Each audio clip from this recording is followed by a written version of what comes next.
Hi friends, இது வரைக்கும் நாம் என்ன பார்த்துருந்தோம் அப்படின்னா, ஹீரோ வந்து ஹீரோயினை பாராட்டி பேசிக்கிட்டு இருந்தான். இந்த ஹாஸ்பிட்டலோட நிறைய இன்டர்ன்ஸ் வந்து சேர்ந்து ஒர்க் பண்ணுவாங்க. ஆனால் எல்லா இன்டர்ன்ஸும் வந்து ஹாஸ்பிட்டலோட ஒர்க்கை கரெக்டாக பண்ண மாட்டாங்க. சில இன்டர்ன்ஸ் மட்டும்தான் கரெக்டாக பண்ணுவாங்க. நீ ரொம்பவே கரெக்டாக இருக்க, நீ ரொம்பவே ஸ்பெஷல் அப்படின்னு சொல்லி பாராட்டிகிட்டு இருக்கான். இதை கேட்ட ஹீரோயினுக்கு ரொம்பவே சந்தோஷமாக இருக்குது. ஹீரோவை வித்தியாசமாக பார்த்துக்கிட்டு இருக்கா. அந்த நேரத்தில் ஏதோ சத்தம் கேட்கு. என்னடன்னு பார்த்தா ஜெனி வந்து பெட்டில் படுக்க வச்சுருந்தாங்களா ஜெனியை, அவங்க வந்து கீழே படுத்து கிடக்காங்க. உடனே ஹீரோயினும் ஹீரோட்ட அந்த கபோர்டில் இருந்து எனக்கு பிளாங்கெட் எடுத்தாங்க அப்படின்னு சொல்லி கேட்குறா. அதுக்கப்புறம் ஜெனியை பார்த்துட்டு நீ எப்படி கீழே படுப்ப அப்படின்னு சொல்லி கேட்டுட்ருக்காங்க. ஹீரோவும் கபோர்டு திறந்து பிளாங்கெட்டை தேடிக்கிட்டு இருக்கான். அப்போ பார்த்து ஃபோன் வருது ஹீரோயினுக்கு அவங்க அம்மாட்ட இருந்து. ஜெனி தெரியாமல் அமுக்கிட்டு அந்த ஃபோனை எடுத்து ஆட்டிக்கிட்டு இருக்காங்க. ஹீரோயின் உடனே ஷாக் ஆகி அந்த ஃபோன் வந்து தெரியாமல் கீழே விழுந்துட்டு உடனே ஹீரோ வந்து அந்த பிளாங்கெட் எடுத்துகிட்டு இருந்தாமல் அந்த கபோர்ட்லேயே கொண்டு போய் ஹீரோவை உள்ளே உட்கார வச்சுட்டு அடைச்சிட்டு வந்து நல்லா நீட்டாகிட்டு அவங்க அம்மாட்ட ஹலோ அம்மா எப்படி இருக்கீங்கன்னு கேட்காங்க. அதுக்கு அவங்க அம்மா நீ எப்படி இருக்கேன்னு கேட்டுட்டு நீ என்னம்மா செஞ்சுக்கிட்டு இருக்க? ஆமாம், உன்னோட கபோர்டில் ஒரு பையனை பார்த்தனே, யார் அந்த பையன் அப்படின்னு சொல்லி ஹீரோயின்கிட்ட கேட்காங்க. உடனே ஹீரோயினும் அப்படிலாம் யாருமே இல்லையே அப்படின்னு சொல்லி சமாளிக்காங்க. உடனே அவங்க அம்மா எனக்கு நல்ல கண்ணு தெரியும், அந்த கபோர்டை போய் ஓப்பன் பண்ணி காமி அப்படின்னு சொல்லி கேட்காங்க. உடனே ஹீரோயின் திருன்னு முழிக்காங்க. அவங்க அம்மா சீக்கிரம் காமின்னு சொன்னோன்னே ஹீரோயினும் வேறு வழியே இல்லாமல் திறந்து காமிக்காங்க. ஆனால் ஹீரோயினோட அம்மா வந்து திறன்னு சொன்னதை கேட்ட ஹீரோ மூஞ்சில் மட்டும் துணியை மூடிக்கிட்டு அப்படி பொண்ணு மாதிரி உட்காந்துருக்காரு. உடனே அதை பார்த்து அவங்க அம்மா யார் இது அப்படின்னு சொல்லி கேட்காங்க. உடனே வந்து ஹீரோயின் வந்து சந்தோஷமாக இது வந்து இவா தான் என்னோடய ஃப்ரெண்டு ஜெனி அப்படின்னு சொல்லி சொல்கிறாங்க. உடனே அப்போ ஜெனி தூங்கிட்டு இருந்த ஜெனி யார் என்னைய கூப்பிட்றா அப்படின்னு சொல்லி கேட்கா. ஜெனியா? அவள் நல்ல வெயிட் போட்ட மாரி இருக்கால, கொஞ்சம் குண்டான மாதிரி இருக்கா.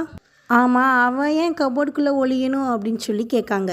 கொஞ்சம் ட்ரிங்க்ஸ் பண்ணதுனால வந்து யாரும் அவளை பார்த்துடக்கூடாதுன்னு சொல்லி போய் கபோர்டில் போய் ஒளிஞ்சிக்கிட்டா, ஒரு பூனை மாதிரி கபோர்டில் ஒளிஞ்சிக்கிட்டா அப்படின்னு சொல்லி ஹீரோயின் வந்து சொல்கிறா. அதுக்கு அவங்க அம்மாவும் சிரிச்சிட்டு நான் நினச்சேன் ஏதோ திருடன் தான் வந்து உனக்குள்ளே கபோர்டில் ஒளிஞ்சிக்கிட்டான்னு சொல்லி சொல்கிறாங்க. நல்ல வேளை நான் கூட ஏதோ ஒரு மனுஷன் நினச்சேன், அதாவது பையன் நினச்சேன் அப்படின்னு சொல்லிட்டு ஆமாம் அவங்க அம்மா கொஞ்ச நேரம் கழிச்சு யோசிச்சுட்டு இது உன்னோட கபோர்டு கிடையாதே அப்படின்னு சொல்லி கரெக்டாக கொஸ்டின் கேட்காங்க. உடனே சுதாரிச்சுக்கிட்டு அவங்க அம்மாவும் நீ இப்போ எங்கே இருக்க அப்படின்னு சொல்லி கேட்காங்க. உடனே ஹீரோயினும் என்ன சொல்லன்னு தெரியாமல் இந்த ஜெனி வந்து என்னையை பார்க்குறதுக்காண்டி இங்கே வந்தா, நாங்கள் 2 பேரும் ஒன்றா தங்கலான்னு முடிவு எடுத்துட்டோம், அதனால் யாருக்குமே டிஸ்டர்ப் கொடுக்கலான்னு சொல்லி தனியாக வீடு எடுத்து இந்த இன்றைக்கி மட்டும் அப்படின்னு சொல்லி சொல்கிறா. அதுக்கப்புறம் எதுக்காண்டி நீ வந்து இப்போ கூப்பிட்ருக்க அப்படின்னு சொல்லி அவன் அம்மாட்ட கேட்கா. நான் ஆஸ்திரேலியாவுக்கு வந்து இங்கிலீஷில் பேசணும்ல, அதனால் நான் இப்போ வந்து இங்கிலீஷ்லாம் கற்றுக்கிட்டு இருக்கேன் அப்படின்னு சொல்லி புக்கெல்லாம் காமிக்காங்க. அம்மா நீங்கள் ஆஸ்திரேலியா வர்றதில் உறுதியாக தான் இருக்கீங்களா அப்படின்னு சொல்லி ஹீரோயினும் கேட்காங்க. உடனே அவங்க அம்மாவும் ஆமாம் அப்படின்னு சொல்லிட்டு எனக்கு ஒரு கொஸ்டின் இருக்குது அப்படின்னு சொல்லி கேட்காங்க. இந்த பாஸ்ட் பர்ஃபெக்ட்டுக்கும் ப்ரெசன்ட் பர்ஃபெக்ட்டுக்கும் இடையில உள்ள டிஃப்ரென்ஸை கொஞ்சம் சொல்லுமா அப்படின்னு சொல்லி கேட்காங்க. ஏம்மா இப்போ வேணாம், நான் உனக்கு அதெல்லாம் டீட்டெயிலாக எடுத்து சென்ட் பண்ணுறேன் அப்படின்னு சொல்லி ஹீரோயின் சொல்கிறாங்க. அதுக்கு அவங்க அம்மா இல்லைம்மா எனக்கு கொஞ்சம் கண்டிப்பாக வேணும், நீ எனக்கு இப்போ ஹெல்ப் பண்ணி தான் ஆகணும் அப்படின்னு சொல்கிறதுக்கிட்ட ஹீரோயின் வேறு வழியே இல்லாமல் அவங்க அம்மாவுக்கு இதை பற்றி ரொம்ப நேரமாக வந்து விளக்கிட்டே இருக்காங்க. ஹீரோவுக்கு சுத்தமாக முடியலை கபோர்டில் உட்காந்து. ஹீரோயின் என்னடானா ஹீரோவை மறந்துட்டு அவங்க பாட்டில் சொல்லிக்கிட்டு இருக்காங்க. ஹீரோவுக்கு கால்லாம் ரொம்ப உட்காந்து அந்த மாதிரி பொசிஷனில் உட்காந்ததுனால வலி தாங்கவே முடியல. ஆனால் ஹீரோயின் அவங்க அம்மாவை பேசிக்கிட்டே இருக்காங்க. லாஸ்ட்டில் அவங்க அம்மாட்ட புரிஞ்சிட்டா அப்படின்னு சொல்லி கொடுத்துட்டு கேட்காங்க. உடனே புரிஞ்சிட்டு எனக்கு இன்னும் ஒரு கொஸ்டின் கூட இருக்குது அப்படின்னு சொல்லி கேட்காங்க. உடனே ஹீரோயினும் ஏம்மா கிராமர்லாம் ஒரே நாளெலாம் படிக்கக்கூடாது, கொஞ்சம் கொஞ்சமாக படிக்கணும், கான்வர்சேஷன் மூலமாக தான் அதெல்லாம் உங்களுக்கு டெய்லி கான்வர்சேஷன் நீங்கள் பண்ணால் மட்டும்தான் அது உங்களுக்கு புரியும். நீங்கள் ஒரேடியாக படிச்சிட்டிங்க அப்படின்னா நீங்கள் எங்கே இருக்கிறது வந்து கொஞ்சம் ஓல்டாக தெரிய ஆரம்பிச்சிடுவீங்க, ரொம்ப நேரம் ஸ்ட்ரெயின் பண்ணாதீங்க அப்படின்னு சொல்லி சீக்கிரமாக போய் தூங்குங்க அப்படின்னு சொல்லி ஹீரோயின் சொல்கிறாங்க.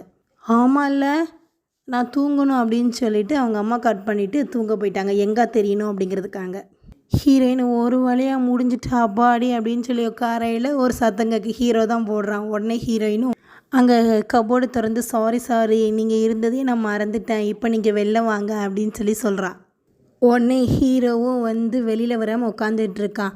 ஹீரோயின் எதனால நீங்கள் வெளில வர மாட்டேங்கிங்க அப்படின்னு சொல்லி கேட்டதுக்கு ஹீரோ அந்த மெடிக்கலுக்குள்ளதுலேயே எக்ஸாம்பிள் கொடுக்கான். உடனே ஹீரோயின் என்னது புரியலை அப்படின்னு சொல்லி கேட்ட உடனே ஹீரோ வந்து ஈஸியாக வந்து லெக் நம்னஸ் அப்படின்னு சொல்லி சொல்கிறான். அப்படின்னா வந்து இந்த 1 மணி நேரம் உட்காந்துட்டு இருந்து எந்திரிக்க முடியாதுல்ல, அதுதான் அப்படி சொல்கிறான். உடனே ஹீரோயின் அப்போ சரி அப்படின்னா உங்களால் எந்திரிக்க முடியல, எங்கள்கிட்ட ஹெல்ப் கேட்குறீங்க அவ்வளோதானே, நான் ஹெல்ப் பண்ணுறேன் அப்படின்னு சொல்லி கை நீட்டுறாங்க. உடனே ஹீரோவும் புலி வந்து கீழே இறங்கி போச்சுன்னா டாக்கு கூட வந்து புளியை பார்த்து புள்ளி பண்ணுமா, அந்த மாதிரி தான் நீ என்னைய பண்ணுற அப்படின்னு சொல்லிட்டு ஹீரோயின் கையை கொடுத்த உடனே ஹீரோயின் கையை பிடிச்சி இழுத்து அவரோட மடியில் வச்சுட்டு தூக்கிட்டு எந்திரிச்சிடுறான். எந்திரிச்ச உடனே ஹீரோயின் என்னை கீழே விடு அப்படின்னு சொல்கிறாங்க. எனக்கு கண்டிப்பாக வேணும் அப்படின்னு சொல்லி ஹீரோ கேட்கான். உடனே ஹீரோயின் என்ன வேணும் அப்படின்னு கேட்காங்க. உடனே வந்து நான் எப்படி வந்து நம்னஸ் அதாவது இந்த கால் வலியை ஃபீல் பண்ணணும் அதே மாதிரி நீயும் கால் வலியை ஃபீல் பண்ணணும் அப்படின்னு சொல்லிட்டு ஹீரோயினை கபோர்டுக்குள்ளே உட்கார வைக்கான். கசின் வந்து ட்ரெஸ்ஸை கொண்டு வந்துடுறான். ஹீரோயின் போய் வாங்குறான். ஆனால் கசினை வந்து வீட்டுக்குள்ளே விட மாட்டேங்கிறா. ஆனால் கசின் வந்து வீட்டுக்குள்ளே வர ட்ரை பண்ணிடுறான். ஆனால் வந்து கடைசியில் ஹீரோ உள்ளே இருக்கிறத பார்த்துடுறான். அதுக்கப்புறம் ஹீரோவும் கசினும் காரில் போகிறாங்க. அப்போ வந்து கசின் ஹீரோட்ட பாஸ் நான் வந்து எதுவுமே பார்க்கல, யார்ட்டையுமே ஒன்றும் சொல்ல மாட்டேன்.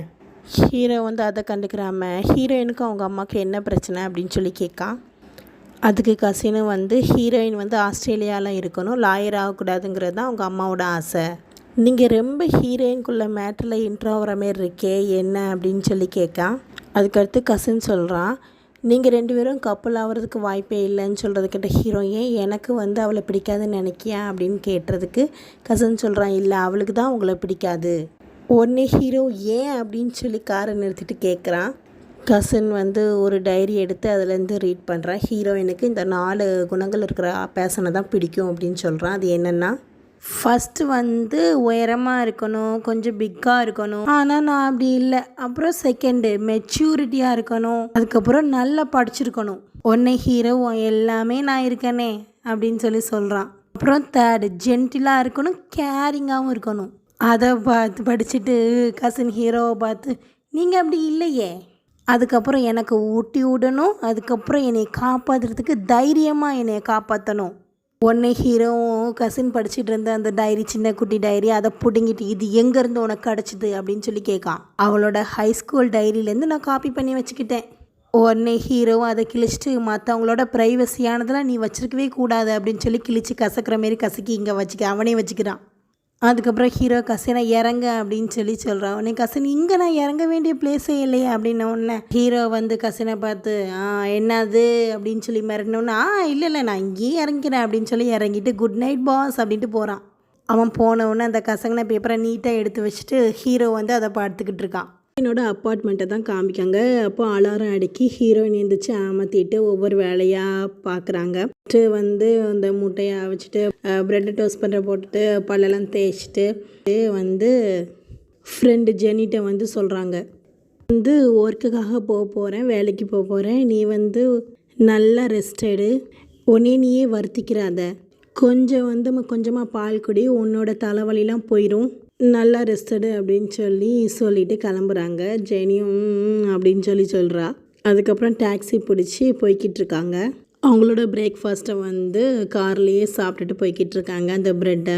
அப்போ வந்து மிஸ்டர் லின்னோட பையன் ஒரு சொல்லியிருப்பார் தெரியுமா, உங்களுக்காக வந்து நல்ல சூப்பரான ஒரு பெட் வாங்கி தரேன், ஃப்ரீயாகவே உங்களுக்கு எங்கள் கம்பெனிலேருந்து உங்களுக்கு தருவோம் அப்படின்னு சொன்னார் தெரியுமா. அந்த பெட்டு எவ்வளோ அப்படின்னு அதை பற்றி சர்ச் பண்ணி அதுக்குள்ள மேட்டர்ஸ் எல்லாம் பார்த்துக்கிட்டு இருக்காங்க. ஹாஸ்பிட்டலில் காமிக்கிறாங்க. மிஸ்டர் லின்னு வந்து கால் மேலே காலை போட்டு உக்காந்துட்டு டாக்டர் வருவாரா மாட்டாரா அப்படின்னு தனாவட்ட கேட்டுக்கிட்டு இருக்காரு. உடனே டீனு வந்து நீங்கள் வந்து தப்பாக புரிஞ்சிக்கிட்டு இருக்கீங்க, உங்களெல்லாம் வெயிட் பண்ண வைக்க மாட்டோம். இந்த டைமில் வந்து ஹீரோ வந்து வாட்ஸ்க்கு எல்லாத்துக்கும் ரவுண்ட்ஸ் போகிற டைமு. ஹீரோ சீக்கிரமாகவே இங்கே வந்து உங்களை பார்ப்பான், தண்ணியாவது குடிங்க அப்படின்னு மிஸ்டர் லின்ட்ட டீன் சொல்லிக்கிட்டு இருக்காரு. அப்போ பார்த்து ஹீரோயின் உள்ளே வராங்க.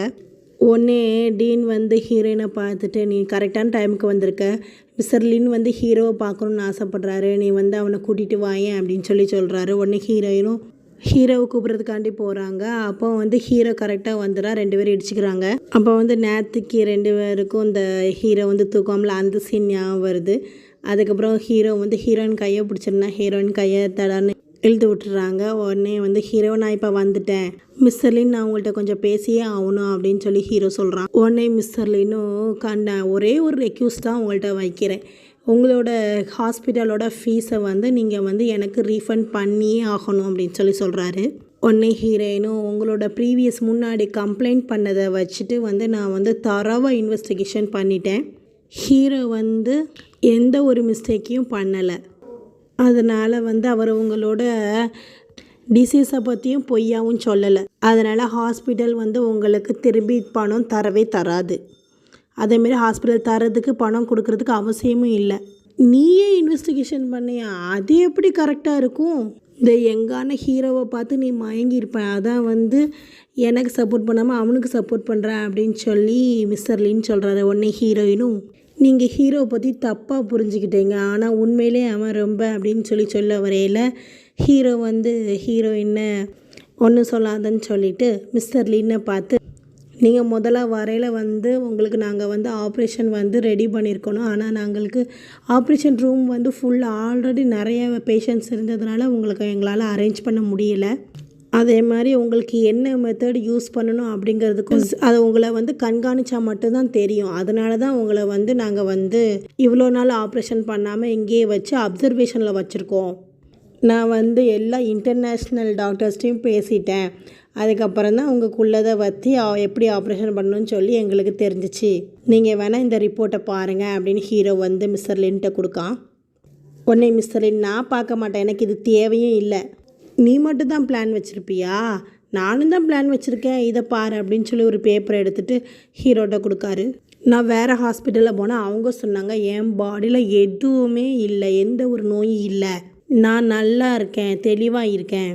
உடனே ஹீரோ, நீங்கள் சொல்கிற மாரி ஆர்கனைசேஷன் எங்கே இல்லவே கிடையாது அப்படின்னு சொல்லி சொல்கிறான். அதுக்கு வந்து மிஸ்டர் லின், உனக்கு தெரிஞ்சிருக்காதான் இருக்கும், இது எவ்வளோ பெரிய ஹாஸ்பிட்டல் அப்படின்னு சொல்லி சொல்கிறாரு. துபாய்க்குள்ளே க்ரௌன் பிரின்சஸ்ஸு எல்லாருமே அங்கே துபாயில் எங்கேயோ உள்ள ஹாஸ்பிட்டலில் செக் பண்ண மாதிரி கொண்டு வந்து கொடுத்துருக்காரு. இதை துபாயில் உள்ளதை பற்றிலாம் உனக்கு தெரிஞ்சிருக்க வாய்ப்பே இல்லை, சில பேருக்கு மட்டும்தான் தெரியும் அப்படின்னு சொல்லி மிஸ்டர் லின் சொல்கிறாரு. உடனே டீனும் மிஸ்டர் லின் எந்திரிச்சதை பார்த்து, அமைதியாக இருங்க, உட்காருங்க, கோவப்படாதீங்க அப்படின்னு சொல்லி சமாதானப்படுத்துகிறாரு.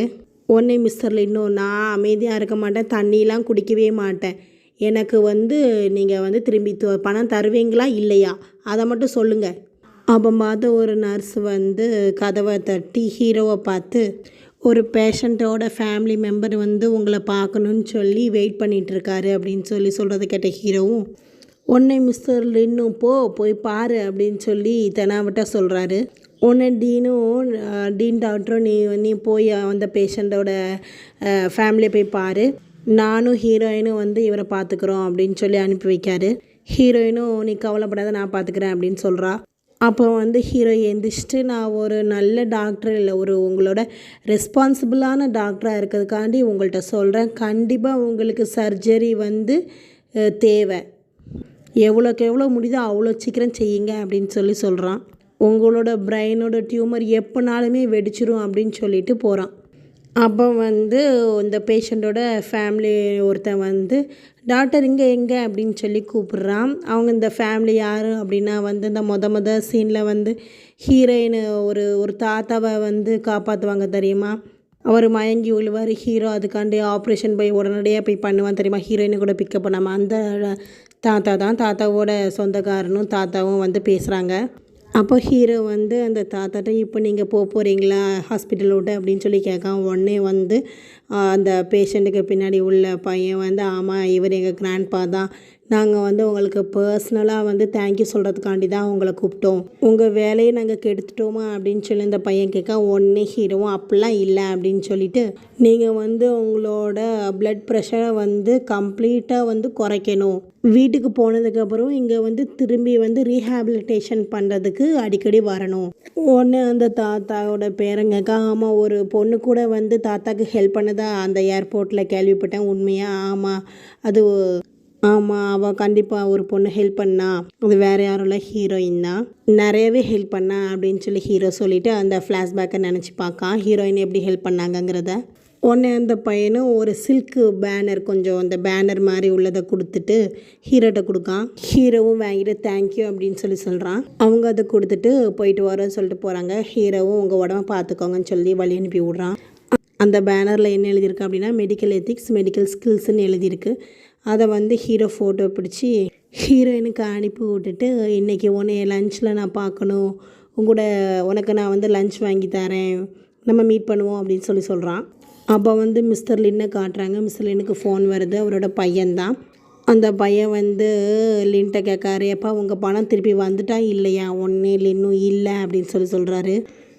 நான் எத்தனையோ தடவை கேட்டுட்டேன், ஆனால் அவங்க என்னை மதிக்கவே மாட்டேங்கிறாங்க. அந்த பெட்டை கண்டிப்பாக நீ எனக்கு தருவியா அப்படின்னு சொல்லி கேட்காரு.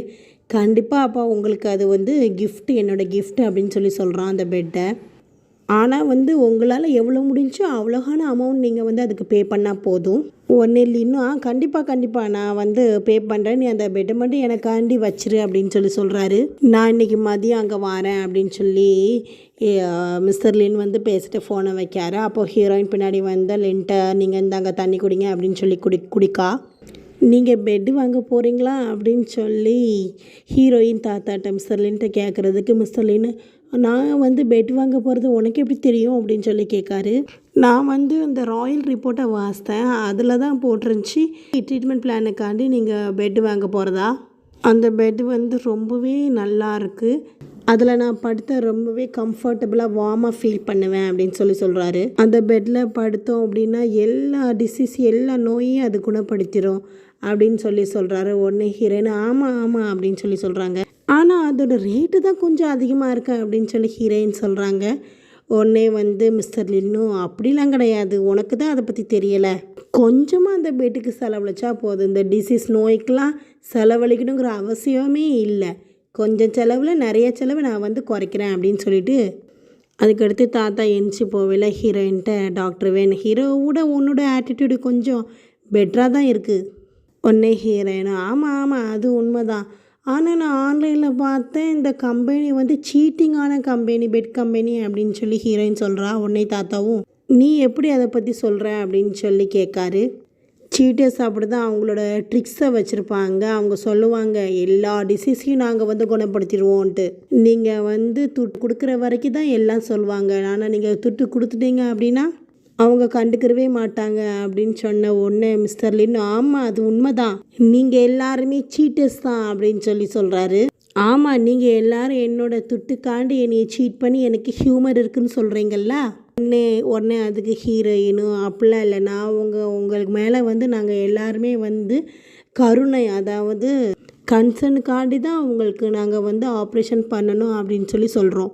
அப்போனா பரவாயில்ல, அப்போ என் மணியை திரும்பி தாங்க அப்படின்னு சொல்லி மிஸ்டர் லின் கேட்காரு.